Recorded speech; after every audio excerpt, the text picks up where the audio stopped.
You're listening to Season 3 of Mobile Suit Breakdown, a podcast covering the entirety of sci-fi mega franchise Mobile Suit Gundam for new fans, old fans, and not yet fans, where we watch, analyze, and review all 41 years of the iconic anime in the order it was made.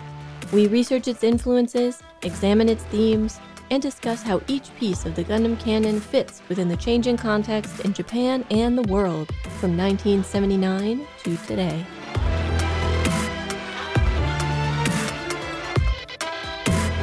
This is episode 3.46, Perspective, our wrap-up episode for Gundam Double Zeta, and we are your hosts. I'm Tom, a lifelong Gundam fan, and I'm not doing an and this way. Darn it, I just did it. And I'm Nina, looking forward to being new to a new series. Or I guess movie next. We'll get a new series for you sooner or later. Mobile Suit Breakdown is made possible by the support of 459 patrons and subscribers. Thank you all, and special thanks go out to our newest supporter, Matthew McKay. This podcast would not be possible without your support. So, as we have done in previous seasons, this week we are going to take a little time to look back at Double Zeta as a whole, rather than focusing on a particular episode. We are also going to compare it to what we've seen from Gundam in the past, and Nina is going to make some predictions about what she thinks is going to happen in the future. I will not be making predictions, because that would be unfair. We also have the conclusion of Tom's coverage of The Tale of the Heike. And the conclusion of Radio Free Shangri-La, right now.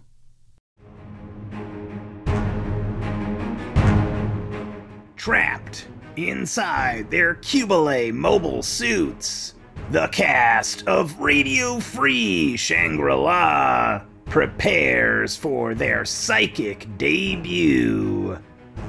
And perhaps the closing night of their lives.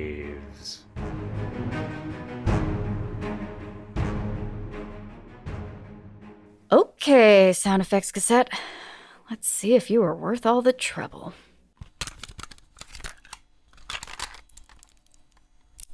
Sound effect number 1. Man getting hit in the forehead. Whump. Oh, that hurt.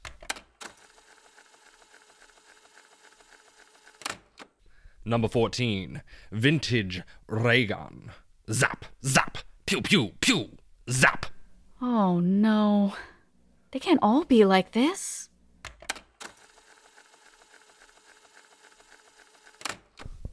Number 35. Fuse box exploding. Quack-cow. They're all like this. What's wrong, Tish? The cassette from Mr. Timpson, it's worthless. What are you talking about? They sound right to us. Of course. The sounds aren't really coming from the tape. They're coming from me, from my mind. I just need to suspend my disbelief. Number 46. Climbing creaky stairs.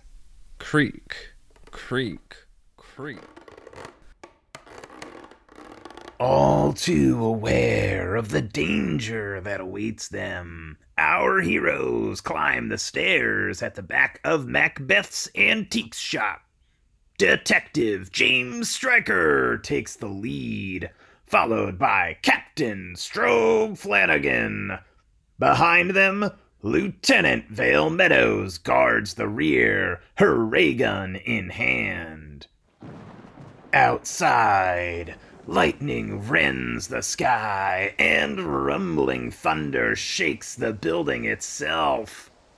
A sound like music drifts up from the showroom below. Its source? Hundreds of porcelain vases softly knocking against each other. We're almost to the top. I can see the lights up ahead. Flashlights, I think, from the way they're moving. At least 3 of them. I'm gonna check it out. Just stay quiet until I get back. Leaving his companions to wait in the stairwell, the detective vanishes silently into the darkness. After long minutes, he returns as stealthily as he left. What did you find? Alice is up there all right, and she's not alone. There are 3 men with her. One of them looks like Hector Pariah, but it's probably his twin brother, Adenauer. Gesundheit. What about the others? One of them looked like a secret police goon, probably working for Adenauer in the Ministry. I didn't recognize the last one. Were they armed? Someone put those holes in Macbeth. Good point. The way I see it, we're in a bad situation here. We've maybe got the element of surprise, but they've got numbers and a much better position. What if we went back downstairs? It's only a matter of time until they find the Harrow, and we could ambush them as they leave. I think we should appeal to Alice's better nature. I can tell that there's still good in her. Have you lost your mind? I don't know. Captain Strobe has always had good intuition. See? It's settled. Hey! Get back here. Alice! Federation Science Corps Computing Officer Alice C. Computsworth. Are you up there? It's me, Strobe Flanagan, your old boss. Shoot that idiot! No! I have to help him! Not you, too! I'm getting too old for this. Against his better judgment, Detective Stryker charges into the fray. Bursting forth into Macbeth's upstairs storage room, he finds himself caught in a ferocious gun battle. Over here! Get down! Well. Seems the varmints have gone to ground all quick-like. I don't care. I hired you to deal with problems like this. So deal with them. You heard the boss lady. I ain't in a tearing hurry myself, but I'd sure appreciate it if the 3 of y'all would come out from behind that there real oak armoire and let me ventilate you a bit with my trusty 6-shooter. Well, that could have gone better. Vale, your leg! It only grazed me, Captain. I'll be fine. I just can't move around much right now. I think I got the goon, though. We need a plan. I'm confident I can appeal to Alice's better nature. I can sense the good in her. Sir, please shut up. And I'm sorry, Detective. Even at my best, I don't think I could outshoot that guy. What if I draw his attention away from you? There's so much junk in here, I bet I can sneak halfway around the room before he notices me. That just might work. Okay, I'm ready when you are. Crouching low, Stryker picks his way around the periphery of the storeroom. He is careful not to give away his position until...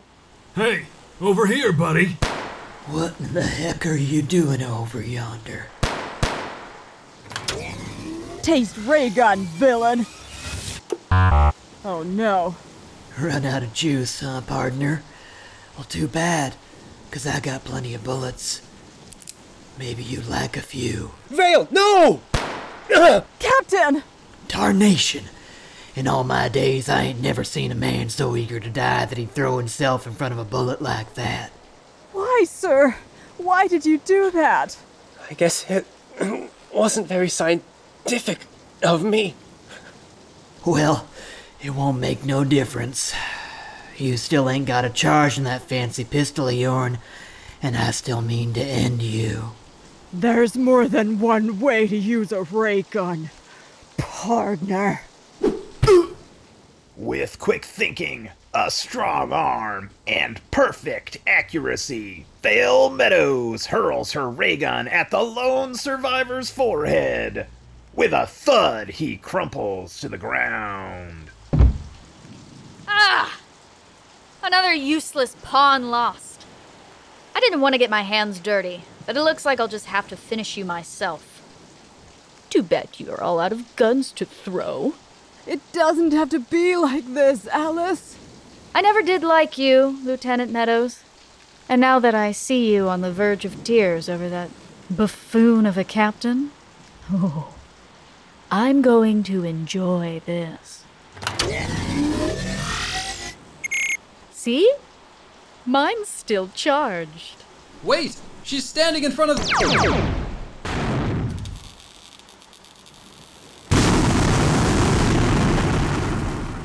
As Vale throws herself to the floor, Alice's stray blast strikes the room's fuse box. It explodes in a shower of white-hot metal. Precious antique scrolls become instant torches, and in mere moments, the room is a sea of flames. Alice! Alice! Ah! Vale, where are you? I can't leave the captain.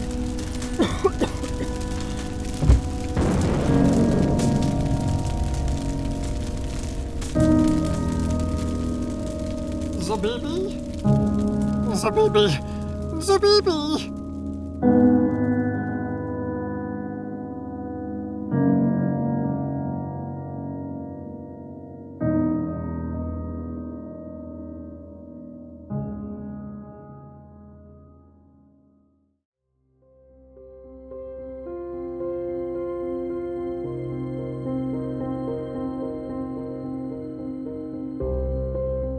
Excuse me, nurse, could you tell me which room Vale Meadows is in?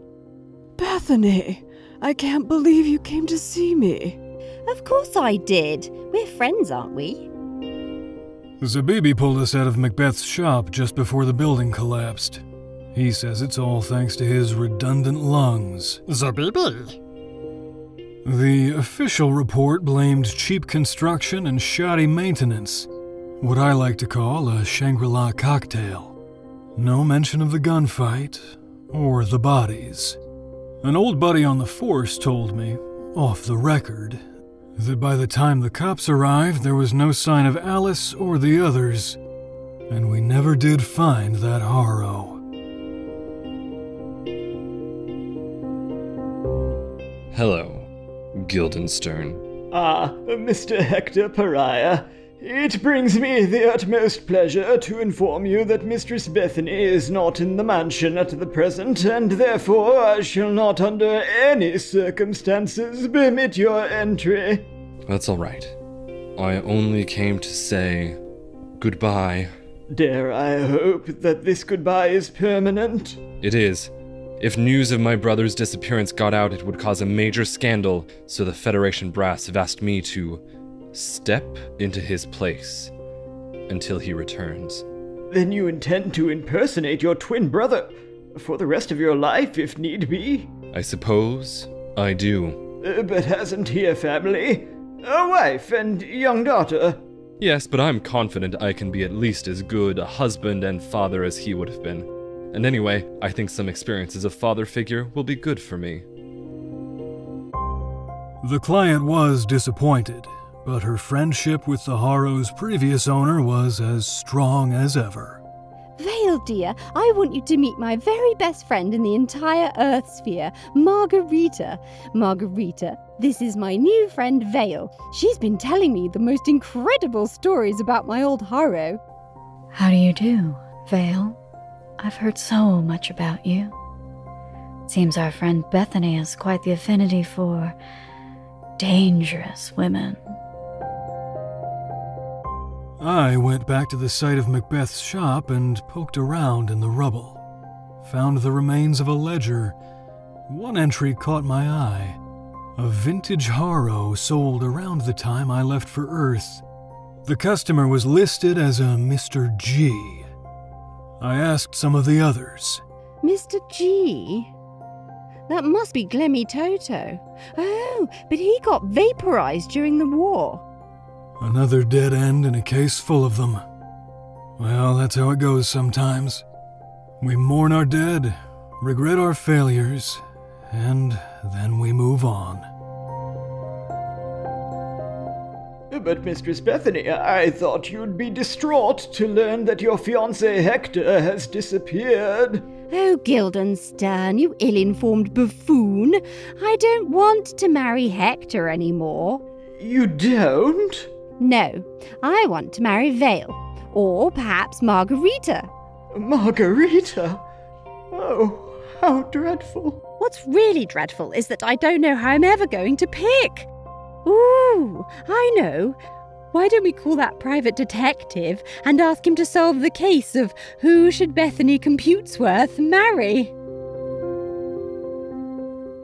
That's just how it goes sometimes. So we have finished yet another series of Gundam. It took us just about exactly a year. This episode is airing on August 7th, 2021, and our first episode of Double Zeta aired on August 8th, 2020. I had hoped to feel more strong and triumphant going into the last episode this season, but as I mentioned to Tom earlier this week, I feel more like I'm limping across the finish line of a marathon. Yeah, it has been an exhausting year. Well, really, it's been an exhausting several years. And I have to imagine that this is probably very similar to how the team responsible for Double Zeta felt, since they had just made Zeta and then went immediately into making Double Zeta. It's most of the same staff, most of the same writers, most of the same directors, and a lot of the same animators. So our feeling of exhaustion with this story probably closely reflects how the actual creators were feeling, which I am going to chalk up as a positive. It is method criticism. It's very avant-garde. We are doing something new and innovative here. The only way to truly understand Double Zeta is to be totally exhausted. To be a little more serious for a second, I think it's very easy to discount the cumulative mental and emotional exhaustion of the past year and a half. The constant caution and vigilance, the constantly changing and unpredictable landscape of COVID in the world. Just the unrelenting torrent of bad news. The disappointment of every time we thought things were getting better, only to find that they were in fact not.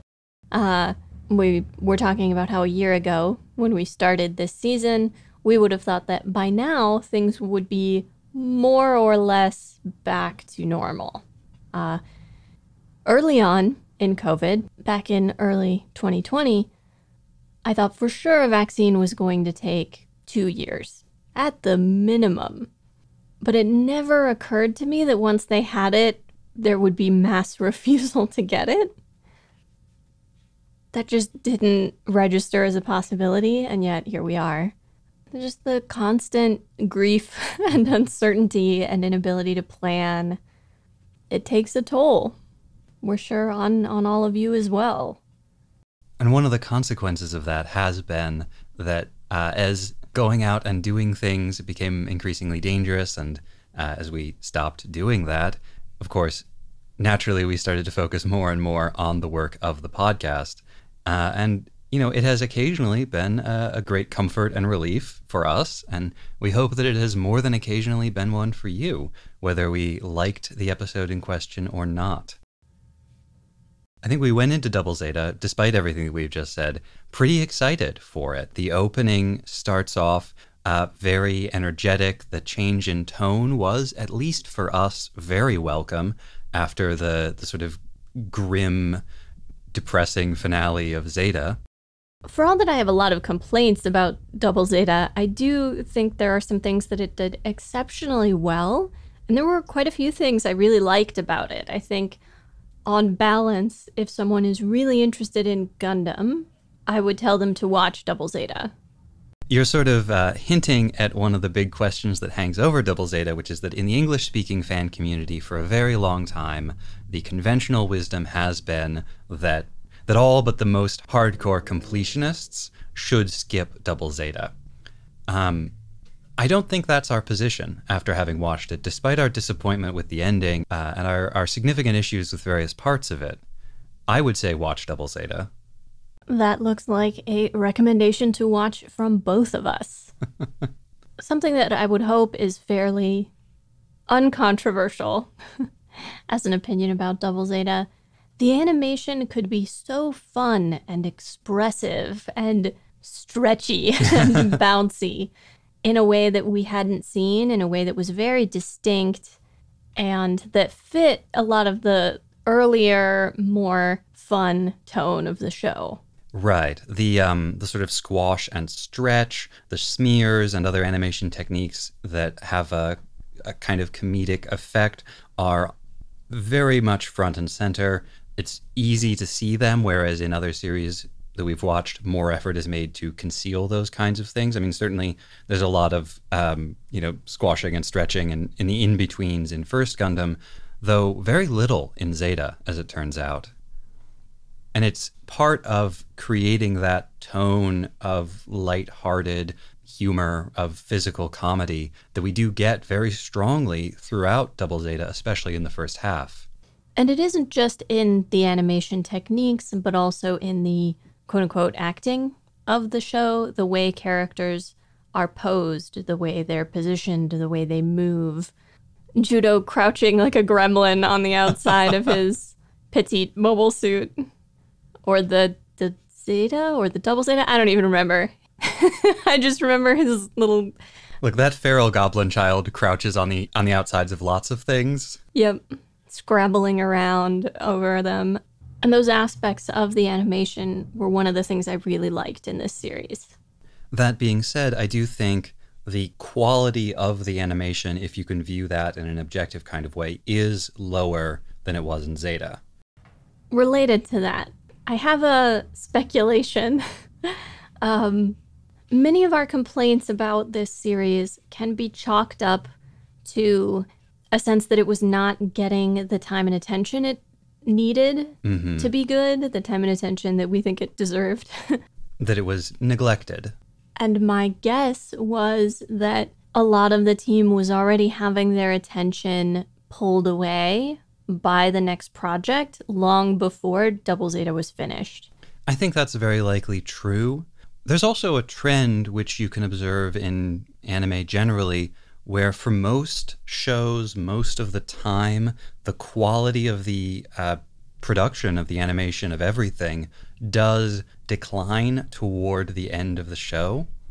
Sort of by that point, you've either hooked your viewers or you're never going to hook them, and resources start being shunted away into other projects. We didn't see so much of that in First Gundam or in Zeta, but it's very apparent in Double Zeta, that decline. And I do think that that is partly because the team is moving to other projects. I also wonder, I mentioned last episode that it's going to be years before Gundam returns to television. And I have to wonder if maybe Double Zeta had underperformed. If the TV station, if the sponsors were not getting out of it what they wanted. And so as a result, they were putting fewer resources into it over time. And also then the decision makers at the top who were guiding the whole Gundam franchise decided then to pivot to movies and OVAs for the next 5 or so years. And frankly, after 2 years of weekly Gundam, maybe the market was glutted. Maybe the audiences were as tired of it as the creators.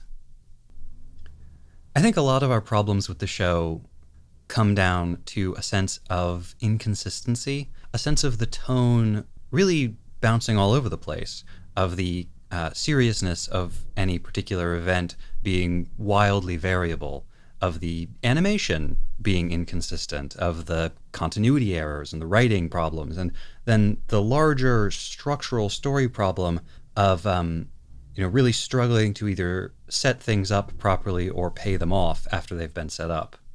At many points in this show, the lack of clarity about what the tone is supposed to be, about what meaning the show is trying to convey, undercuts scenes that could otherwise be really excellent.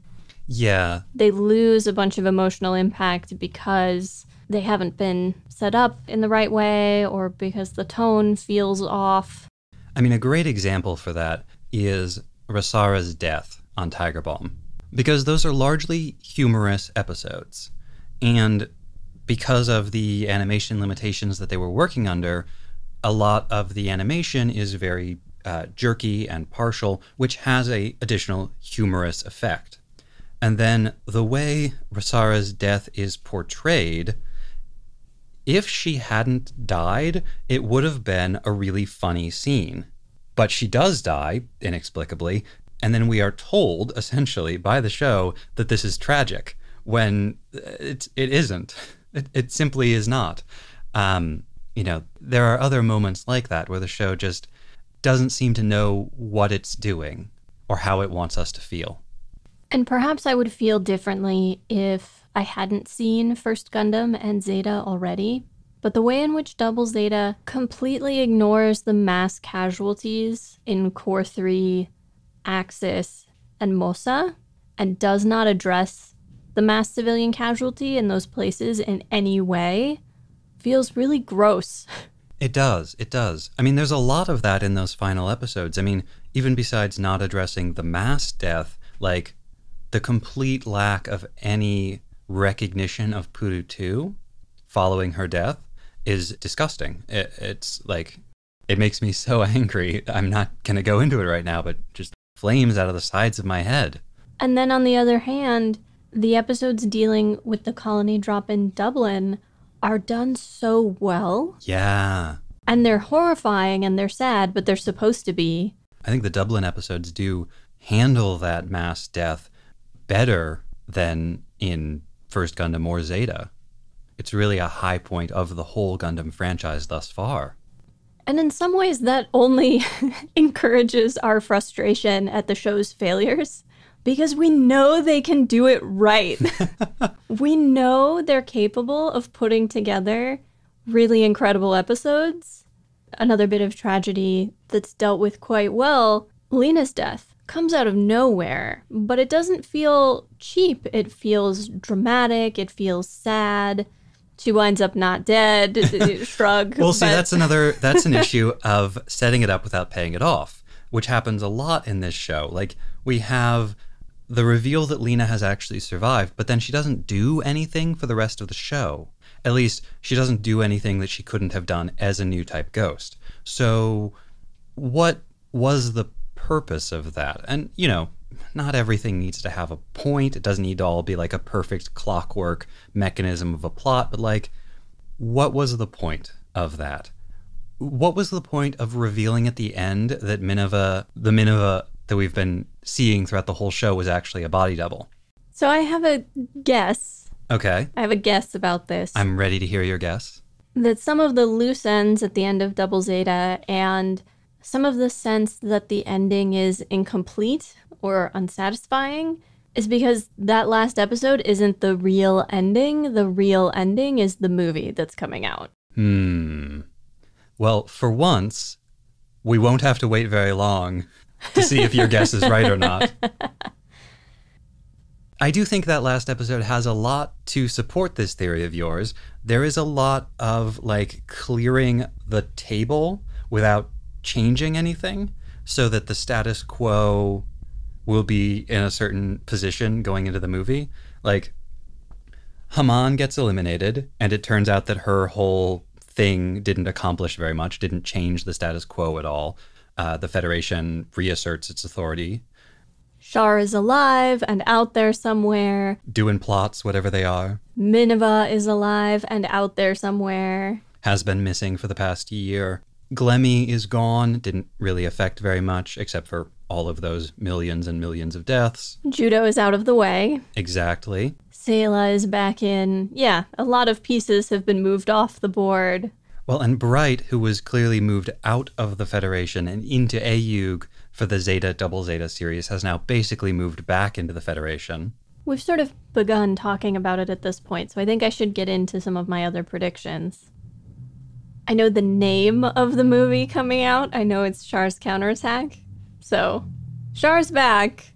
Who is he attacking? I can't imagine. Is that a facetious I can't imagine or a real one?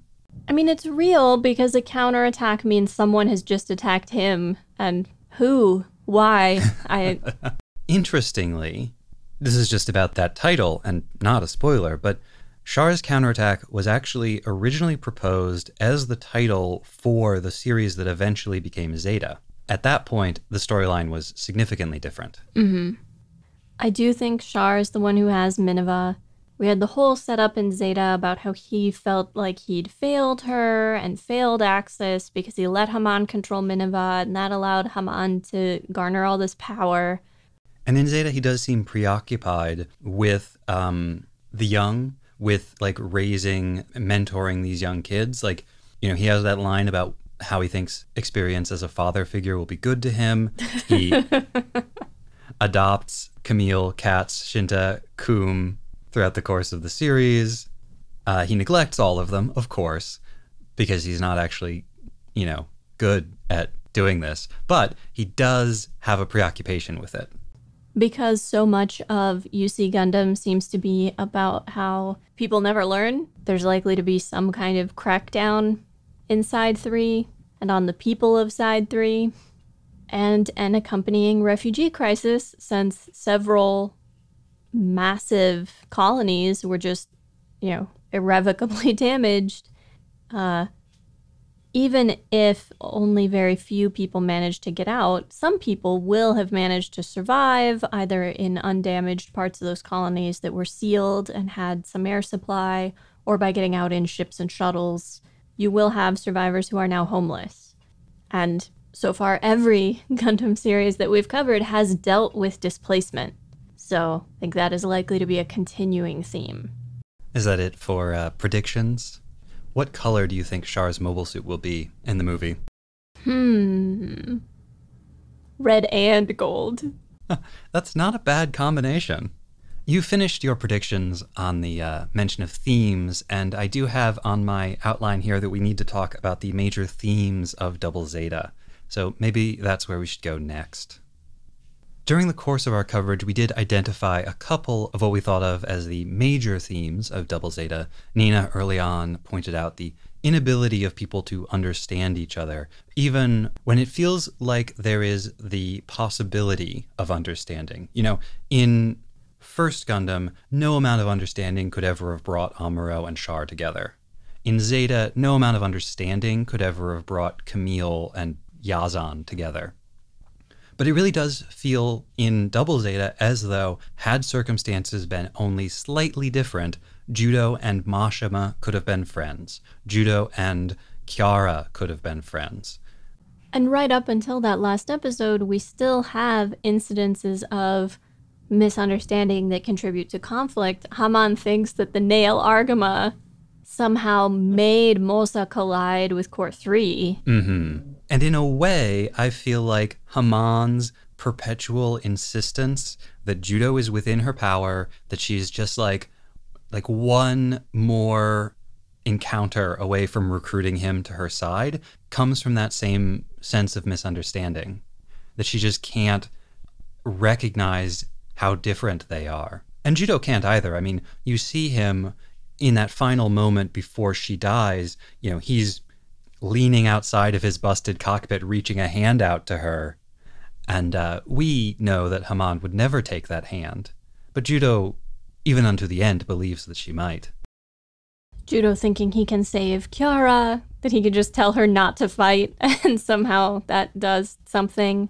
Yeah, misunderstandings are a through line through the show. And for all that it's never extremely clear or consistent, connects with some of how we've heard new typism described throughout the Universal Century Gundam so far as a kind of depth of understanding between people, an ability to not just hear them or listen to them, but to understand them on a deeper level. And I think we see that through the main cast, the kids, the Gundam team on the Nail Argama, because they are united in heart and soul and purpose. They have an understanding with each other that is, I think, unique within Gundam so far. And this is one way in which Judo is distinguished from the Space Boys who preceded him. While Judo is the main character, the focal point, the most powerful of them, the best fighter, the one in the Gundam, well, the one in the Double Zeta Gundam, nonetheless, he is actually a much smaller presence in the show than his predecessors. And I think that's because the characters around him are bigger. It's more about the group and less about the individual. I also just appreciated the introduction of a protagonist who's not a gloomy loner. He has his low periods. He certainly goes through spans of a couple of episodes where he feels strongly, what is this all for? Why am I doing this? I don't want to do this. But by and large, he is this relatively happy, energetic young man with a tight-knit group of friends. See, this is why Haru's role in this show is so much smaller than in the prior ones, because Judo is already Genki. He does not need a little robot to remind him to be Genki. He doesn't try to do everything himself, the way especially Camille did. Until the end. Speaking of the end, not really following the themes that have been established so far, he's not a genius, which really does distinguish him from the others. Like, he's good, and he's got street smarts and common sense and good friends and like a really strong moral compass, but he's like a very different character from the ones we've met so far. But you can't really look at that and look at quote-unquote genius without considering the class aspect. Oh, 100%. Of this show, because if he had had the same opportunities and the same support and the same upbringing as Amuro and Camille, would he also have been considered a genius? It's impossible for us to know. Right. I mean, we do have to recognize that, like, Amuro and Camille are rich kids. Right. And Judo is from a completely different class. And class struggle is a major part of this show. It's one of the biggest themes. I am hesitant, given my assumption that the story is kind of incomplete as of the ending, to make a total judgment call about this. But one of the things that we sort of started to talk about in our coverage of the last episode, but didn't address front on, I don't think, is that while class struggle has been an important part of the entire series and has come up repeatedly, basically everywhere that our team go, is that struggle still part of their lives at the end of the show? Or have they been co-opted? Well, is this a show about quote-unquote social mobility, or is it a show about class struggle? Is the idea that they have escaped their class now through everything that they've done, or not? That is a good question. I mean, their portrayal in that final scene with everybody in their new outfits does suggest, class mobility, that they have risen. We don't know at this point what becomes of these various characters, but it wouldn't surprise me if, for instance, they had been given sort of cushy jobs at Anaheim as the AUG was dismantled as a, thank you for your service. Please don't steal mobile suits and go back to fighting for your ideals of justice. It might just be the sort of things that I read and watch. I feel like stories about social mobility have sort of fallen out of fashion lately. Gee, I wonder why.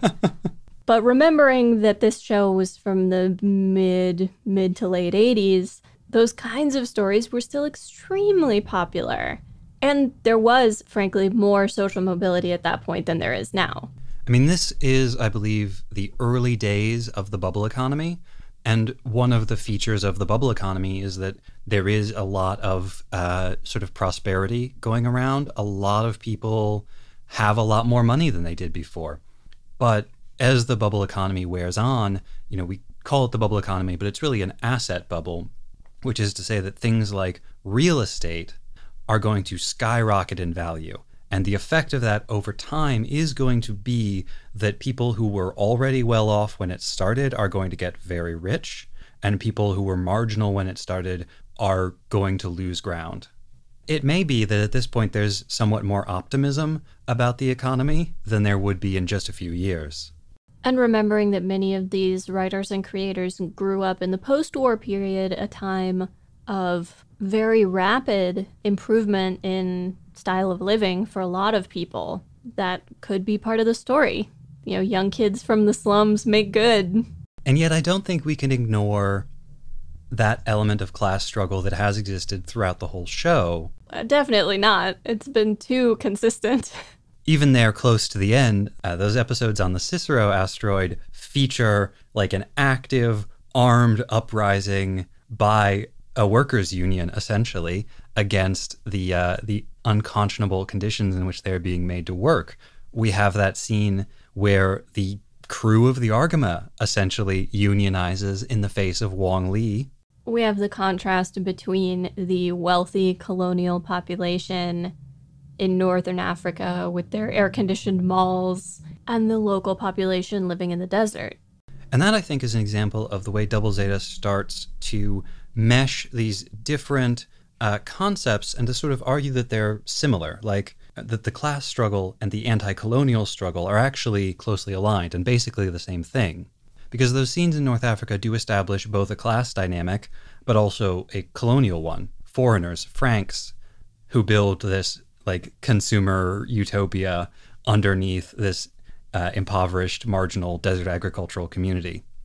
And then in the Ireland episodes, we do see Beach Mansion, we see the leadership of the Federation in this former colony, you're living it up in this old colonial mansion, but also there's this element of the class issue of synthetic meat and... Well, and the show makes very clear that often those class issues are more relevant to whether or not you're going to have interests in common with someone than purely what side they're on.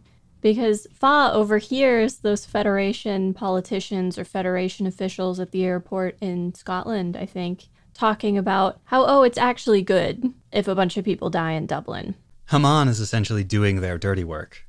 There's also a strong sense of the people at the top not just being out of touch and callous, but also of rampant corruption. In a way that has, I think, been implied in prior Gundam shows, but not shown in quite the same way.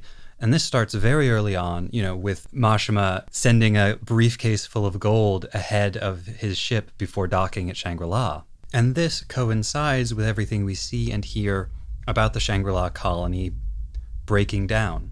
There aren't enough resources to keep the weather control system working, probably because a lot of it is being siphoned off into the pockets and the wine cellars of men like Mr. Damar. What isn't being spent on mobile suits? One of the other struggles that comes up consistently, or fairly consistently throughout the show, is intergenerational, and what you identified as a preoccupation among the older generation with this idea of being replaced, of becoming redundant.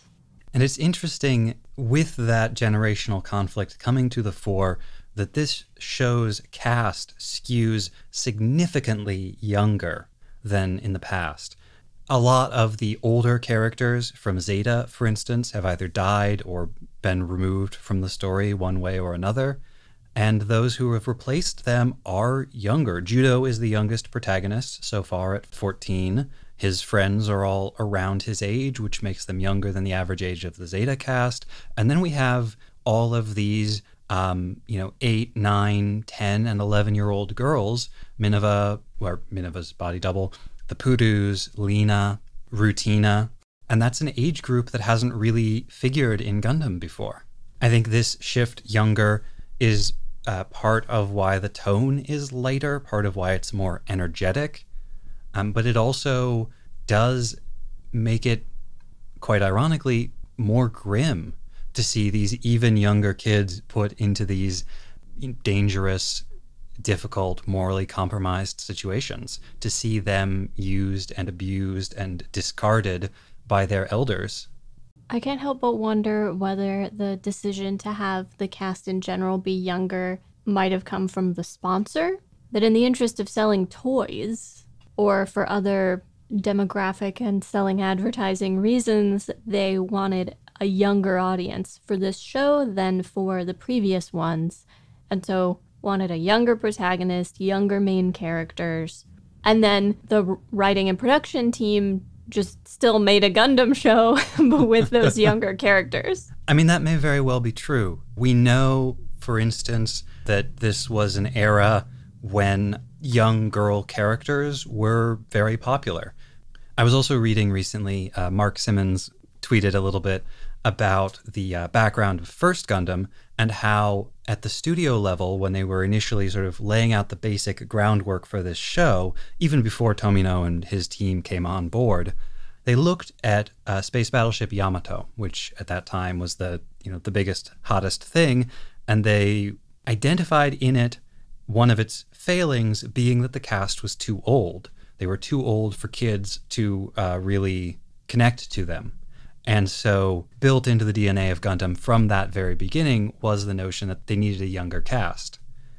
And it wouldn't surprise me if somebody had done that same, evaluation of Zeta and decided that one of the problems with Zeta was that the cast was too old.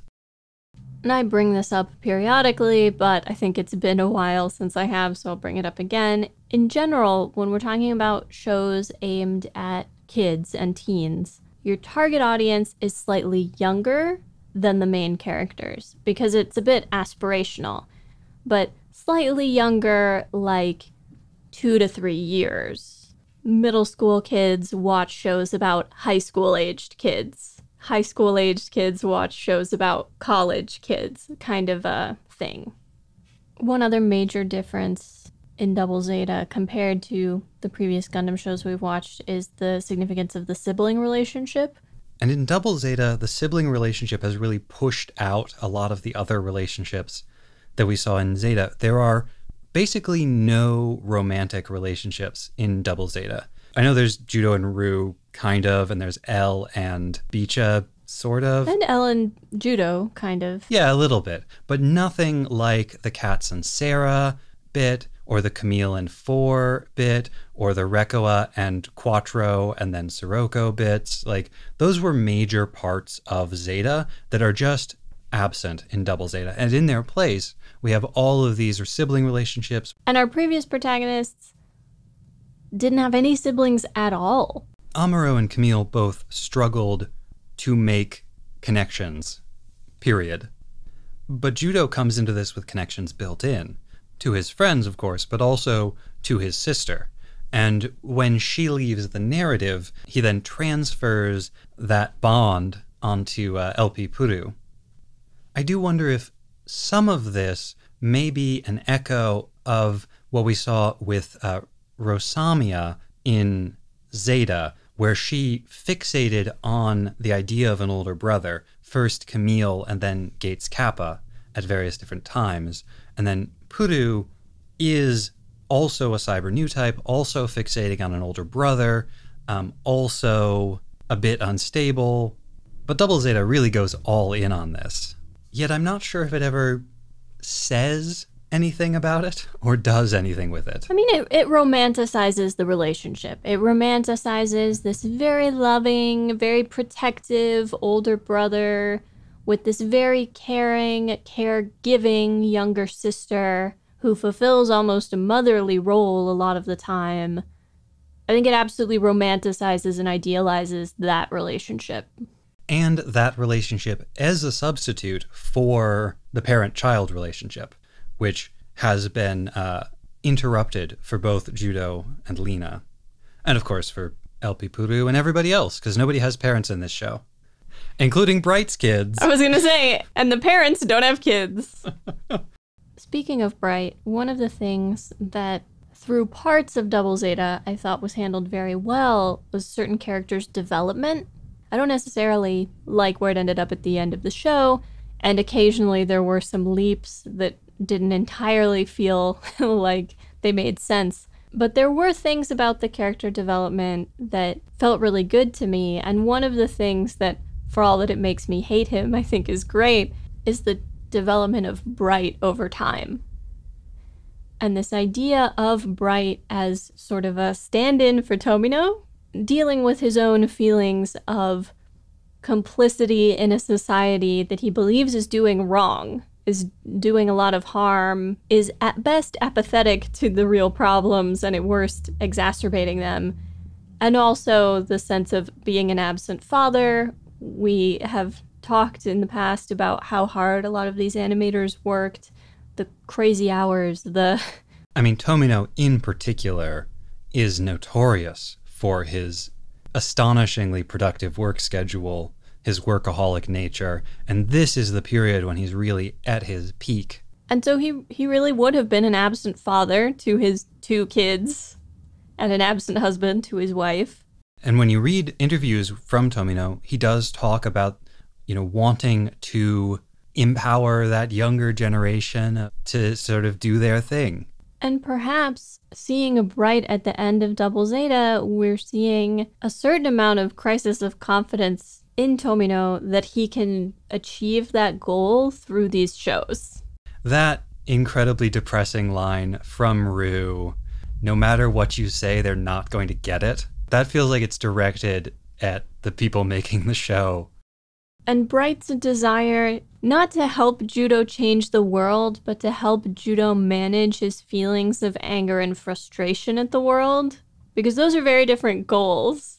Like, helping young people do something may have felt impossible to Tomino under these circumstances. And so maybe a certain shift in thinking about these projects as maybe these aren't going to inspire young people to change the world, but maybe they can help young people process those feelings that they have about society, that anger. I read an interview once. I think I've brought this up before, but it's been a while. And in it, Tomino is talking with another anime creator about their work and about including very dark elements in these projects meant for children.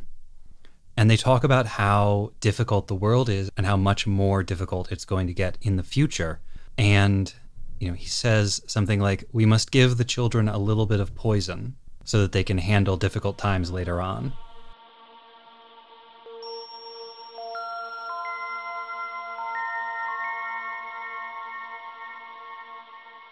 And now the finale for Heike Monogatari Breakdown. Action-packed, thrilling, medieval Japanese adventure. Hello again from the 12th century and the end of the Heian era. With the eastern half of Japan now in open revolt, divided among a tenuous alliance of Minamoto clan generals like the hot-headed young Kiso no Yoshinaka, the consummate strategist Minamoto no Yoritomo, or their scheming uncle Yuki-ie. And by the way, if you have been waiting patiently for the introduction of the tale of the Heike's most famous Minamoto general, well, so have I. But he doesn't properly enter the tale until 2/3 of the way through the story. We'll get there today. Meanwhile, the Taira remain in the capital, enjoying the easy life, even as every corner of the empire rises up against them. Their leader is now Munemori, son of Kiyomori. Their cousins and allies in the western provinces, including on the islands of Kyushu and Shikoku, have mostly managed to restore order. But the whole east of the country is in revolt, and it seems only a matter of time before one or another Minamoto leader makes a move against the capital. Much of the story that we have covered in this series was background or prelude stuff, but we pick up today solidly within the Genpei War. I've mentioned the name before, but I don't think I've ever explained where we get the name Genpei for this civil war. It's simple enough. Genpei is a contraction of the names of the Minamoto and Taira families.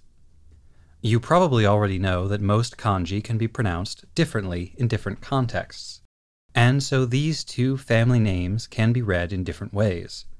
The character for Minamoto can also be read as Gen.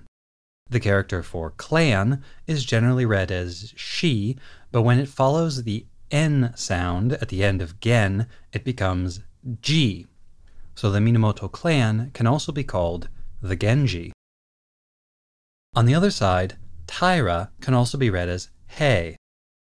You could call them the heishi, meaning Taira clan, but it's more common, at least in English, to use the character for house, kei, to refer to the extended family. Thus, the house of the Taira is the Heike. And that's why this is the tale of the Heike. It's their story. If you squish gen and hei together, the N sound at the end of gen changes hei to pei, giving us Genpei as the name for the war between these two families. I have and will continue to use the terms Taira and Minamoto to minimize confusion. It's now spring, 1183. The Taira have once more decided to send an expedition to destroy Kiso and recapture his northern stronghold, starting with the province of Echizen nearest the capital. At first, they encountered nothing but success, sweeping aside the supposedly impregnable fortress at Hyuchi, and then mopping up scattered garrisons of Minamoto troops as they pushed into Kaga province. This Taira force was some 100,000 strong, divided into a flanking force of 30,000, commanded by one of Kiyomori's younger brothers, and a main force of 70,000, under the command of the now 25-year-old Koremori. Yes, I know he got banished for his catastrophic failure last week, but it doesn't seem to have stuck. On the other side, Kiso's forces had grown from the 3,000 he commanded last time, but he was still outnumbered 2-1. Knowing that he stood no chance in open battle, and hoping to repeat his success of the year prior, Kiso divided his army into 7 detachments. He sent his uncle Yuki-ie with 10,000 horse to counter the enemy's flanking force. He sent the other detachments to take up positions hidden in the wilderness around Mount Tonami. As the Taira reached the mountain and began to descend toward the flat plain on its eastern side, Kiso's main force moved to block them. By now he had only about 10,000 men against the 70,000 of the enemy force, but he arranged his troops so they would be difficult to count. And as he had predicted, the Taira were reluctant to move onto the plain with enemies so nearby. Their leaders said to each other, "These Minamoto know this terrain and we do not. If we go down onto the plain, then they will be able to encircle us. We must prevent that at all costs. If we camp here on the mountain, the crags and cliffs will protect our rear." For a full day, Kiso's men engaged the Taira in a series of time-wasting archery duels to keep the vastly larger Taira force busy. The Taira, occupying a strong defensive position and suspecting nothing, were happy to play along with these delaying tactics. But as night fell, Kiso's other forces appeared. While the main force had been dilly-dallying with archery, the flanking detachments had almost completely encircled the Taira. The mountain slopes that had seemed so impassable were easy terrain for the men and horses who had grown up on them. Attacked from all sides in the dark, the Taira soon broke and fled the only direction they could. And just like before, Kiso had left them an escape route that led straight into a steep ravine. Horses and men poured over the edge, running, tripping, falling. When dawn broke, the Minamoto men found the ravine choked with heaps of bodies. And for once, the usual order of things was reversed. The highest lords were on the bottom, their least retainers on top. Kiso then took the core of his army and linked up with Yuki-ie, who had, as is becoming tradition for the guy, been defeated by the other Taira force. Kiso's fresh troops plunged into the tired Taira and defeated them as well. He then fought a series of running battles against the Taira remnants and drove them back to the capital in disorder. Then he sent agents to the temple on Mount Hiei, one of the only remaining independent forces left in the capital. They had got this far by siding with the Taira, but now they agreed to join Kiso, were he to attack Kyoto directly. For Kiso, seizing the capital was the obvious next play. He did not yet have the men or the prestige to challenge Yoritomo directly, but control of the political and spiritual heart of the nation would make him a force to be reckoned with. And if he were to, let's say, liberate the young emperor into his own custody, then that might just make him master of the whole empire. When word reached the Taira in the capital of the Minamoto forces racing toward them, they dithered. At first, they prepared to defend the capital, but their numbers were too few and their allies too far away. Finally, Munemori gave the order to evacuate. The Taira men took the emperor, now 5 years old, into custody, along with the sacred regalia of the empire. Then they set fire to their own homes and fled westward. They would have taken the retired emperor Go Shirakawa too, but he got wind of their plan and snuck himself and his wives out of the capital under cover of night, taking refuge among the monks of Mount Hiei. As the Taira abandoned their lives in the capital, the tale, as translated by Royal Tyler, has this to say of them. One day they were godly dragons above the clouds, dispensing rain. The next, dried fish in the market. Fortune and misfortune travel the same road. Glory and decline are the two sides of one hand. In Hogen long ago, they bloomed like spring flowers. In Jue, the present, they fall like autumn leaves. This is not the final end of the Taira, not yet, but they are mostly stepping out of our story for the time being, as we focus on the momentarily triumphant Minamoto. Kiso and Yuki-ie entered the city from the north and south respectively. They returned the retired emperor to his lodgings, and he quickly took charge of the civilian government, such as remained. Whether Go Shirakawa truly favored Kiso's faction or not, the presence of tens of thousands of Minamoto soldiers in the capital proved a sufficient inducement, and so Go Shirakawa issued a decree to Kiso commanding him to take charge of his loyal forces and crush Munemori. The positions of rebel and loyalist changed in an instant. The provinces and estates that had been granted to the Taira were stripped from them and awarded instead to Kiso, Yuki-ie, and their favored generals. Kiso and his men lived it up in the capital, and they quickly wore out their welcome. The tale goes into detail about just what sort of an uncouth lout he was, basically greedily snatching up every title and reward on offer, mocking the various Grand Counselors' names, but it also spends a lot of time talking about what a bumpkin he was. He didn't know the word for fresh, so he just called everything unsalted.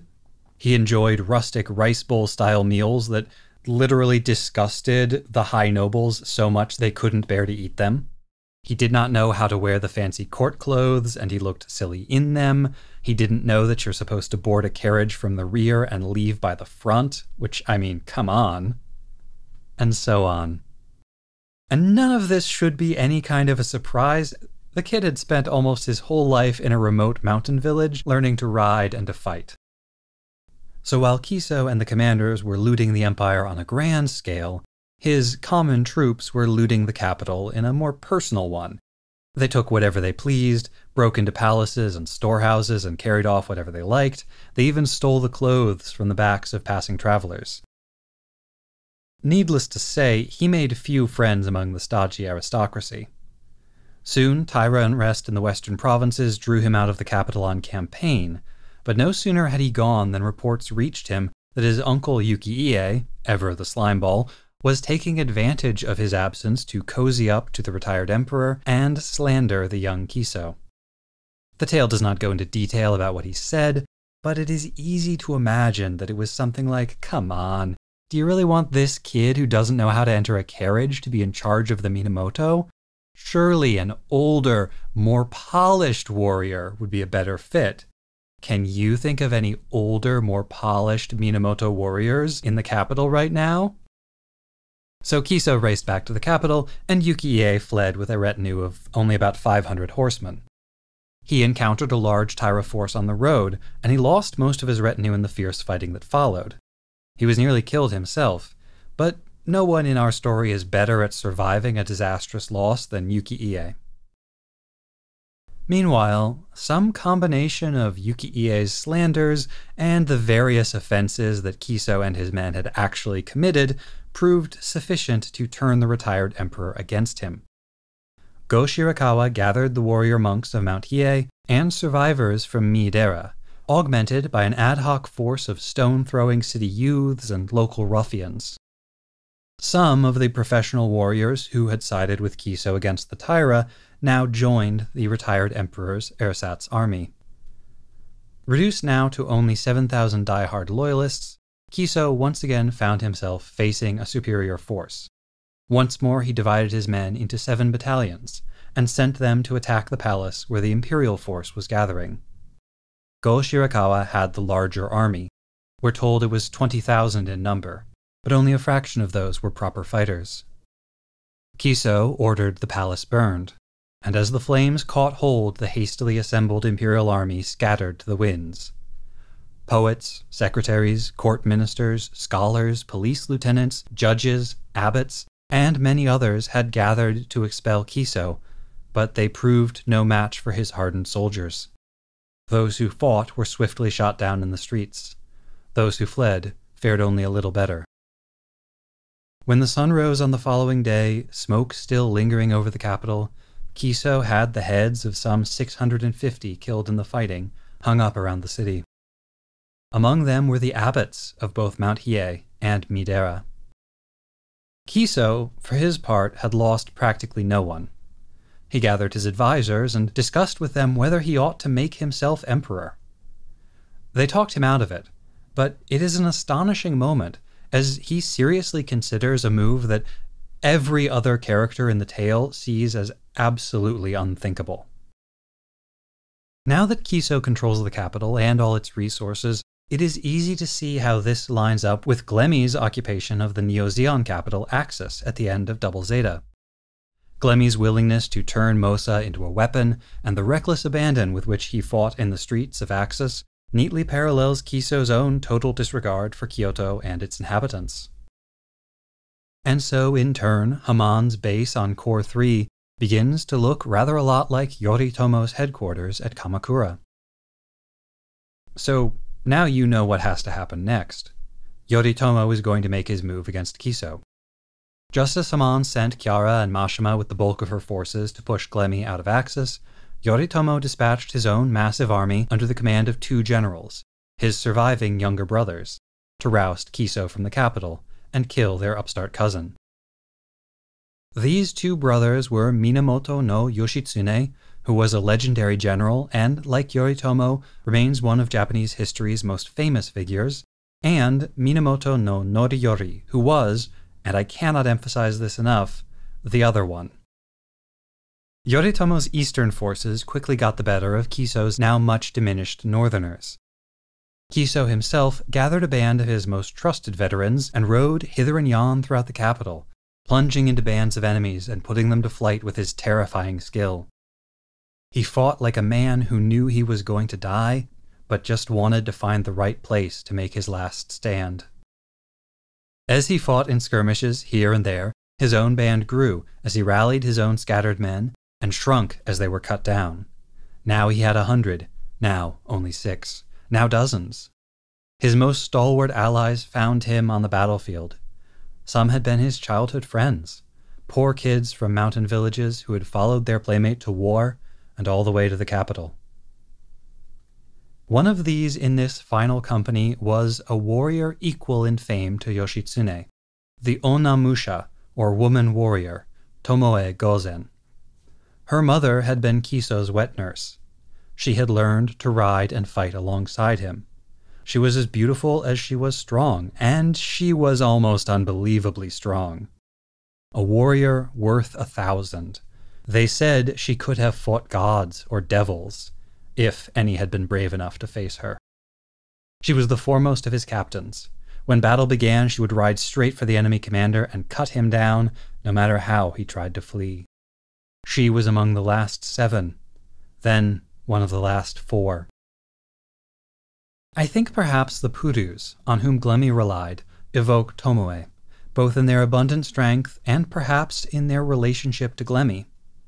Some secondary sources, magazine articles and the like, claim that Glemmy and the Purus were all test tube babies, created by Giranzabi before the 1-Year War, as part of a new type development program. If true, that would make Glemmy something like their big brother, in the same way that Kiso was a milk brother to Tomoe. Like Puru, Tomoe survived the death of her brother boss. She meant to stay with him, but he ordered her to go. She refused. He insisted. Finally, she agreed, but she begged one last favor. Watch me fight just one last time. Then she charged alone into a band of 30 enemy horsemen. Their leader was famous for his strength, but she easily seized him, forced his helmet down against the pommel of her saddle, and cut off his head. None of his men dared face her after that, so she tossed the head aside, threw down her weapons, and rode off into the sunset. Well, proverbially. We actually do know that she rode east, but what becomes of her afterwards, no one can say. Soon, Kiso was reduced to just one man, his foster brother, Imai. Imai urged him to take his own life, to deny their foes the honor of killing so famous a warrior, and Kiso agreed. He rode for a nearby pine grove, while Imai stayed behind to hold the enemy off. But then, a little way away, Kiso looked back to see how Imai was faring. In that moment, an arrow sped through a gap in his armor, took him through the neck, and killed him on the spot. Regrettably, the tale does not record whether the archer who did him in whispered, "I'll always remember that you loved me," before loosing the shaft. So Kiso is dead, and so is Glemmy. And that is where our tale of the Heike must end. The tale itself continues, but it no longer tracks with the events of Double Zeta. Yoritomo's forces take control of the capital and then go on campaign into the west. Yoritomo impresses everyone at court, and he receives greater and greater honors.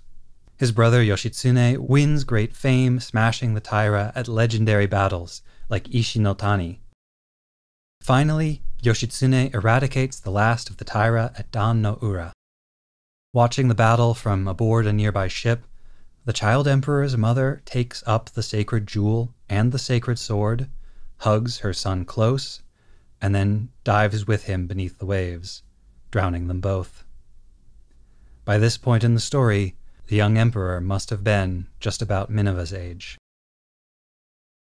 Yoritomo goes on to establish a new order, called the Kamakura Bakufu, with himself as shogun, a title that means something like supreme general. He would manage the affairs of state from his new capital. In time, he grows suspicious of his brothers and turns against them. Yoshitsune allies with the old snake Yukiie and even gets an imperial order authorizing him to do away with Yoritomo, but even the famous general can't match his brother's power. Yoritomo's agents pursue Yoshitsune and his most loyal retainers, and finally cut them down in a heroic last stand. Before too long, Yoritomo himself will die, and control of the realm will pass into the hands of his wife, the storied, much admired, and much reviled Hojo Masako. His children would become the puppets of her Hojo clan.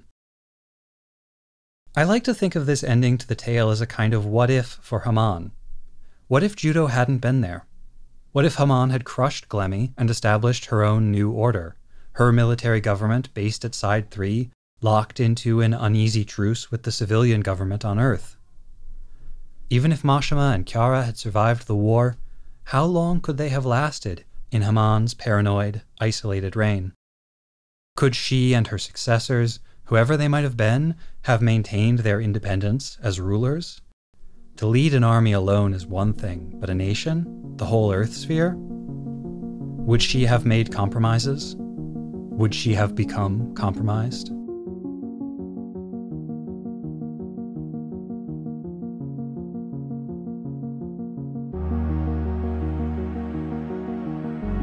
Thank you for listening to Season 3 of Mobile Suit Breakdown. I cannot believe on some level that we made it this far and that we're still going. We are coming up on 3 years of having made this podcast, and it's flown by. I've enjoyed it even more than I anticipated. We hope you all have too, and have enjoyed how the podcast has changed and grown over time.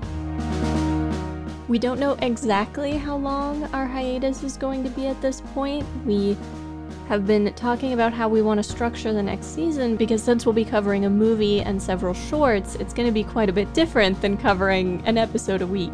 And we're still figuring out exactly how that's going to work. We will also have some advanced research we need to do, and we're going to take a little time off and rest and recuperate. We're still working on this year's promotional pin. Lots going on. Double Zeta merch is going to be going out soon as well. We have almost everything ready and some really cool items that I am very excited to share with those patrons who receive seasonal merch boxes. We'll be posting updates on our various social media outlets during the hiatus, and there might be 1 or 2 special bonus episodes going up during the hiatus. But we'll see. Thank you all again, and we look forward to entertaining you some more next season. Thank you for all your support. We couldn't have gotten this far without you. And as always, thank you for listening. Mobile Suit Breakdown is written, recorded, and produced by us, Tom and Nina, in scenic New York City, within the ancestral and unceded land of the Lenape people. and made possible by listeners like you. The opening track is Wasp by Misha Dioxin. The closing music is Long Way Home by Spinning Ratio. Radio Free Shangri-La is performed by the MSB Players. You can find links to the sources for our research, the music used in the episode, additional information about the Lenape people, and more in the show notes and on our website, GundamPodcast.com. You can get in touch with us on Twitter or Instagram at Gundam Podcast, on Facebook at facebook.com/Gundam Podcast, or by email at GundamPodcast@gmail.com. Or why not share your wrong Gundam opinions with the world by shouting, The only plausible explanation for the mass-produced Cubelays appearing gray in one episode and black in the next is that they're actually different squadrons. The fate of the new type core that appeared in Vibration remains unknown. out your window at passersby. We won't hear you, but the world needs to know. And thank you for listening.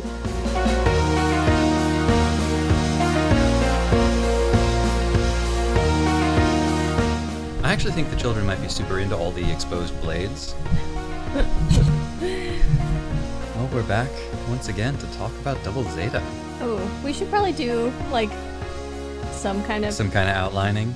Or some kind of proper intro, like we usually do. Not, like, super formal or anything, but, like... Oh, you mean like... similar to our usual intro. Like the full intro of an episode. Sorry, college kids. I did call you kids. I'm in my 30s now. It's allowed. Don't worry, I'm still young and hip. I think all you college kids are based. Or, I don't know what that means, actually. But you've got drip, which I'm told is good. You still called them kids, though. Nuts. And our previous protagonists were only children. Only children, no siblings. Oh. Yeah, I got you. I should amend my earlier statement. There is one romantic relationship in Double Zeta that actually gets some focus and attention, and that's Emery's fixation on Bright. I don't have anything more to say about it, but I do have to note that there is that romantic relationship. If you squish Gen and Hei together... Whoop whoop! Squishing Gen and Hei together is illegal. His own band grew as he rallied. As he fought in skirmishes here and there, his own band grew as he rallied his own... Rallied, that's the word now. So long, farewell, the babies, and goodbye, goodbye, goodbye, the baby. I feel like my stomach is Sludge Lake. And that's it for Stroke Flanagan. I was like, and then Alice dies. And Bethany, no.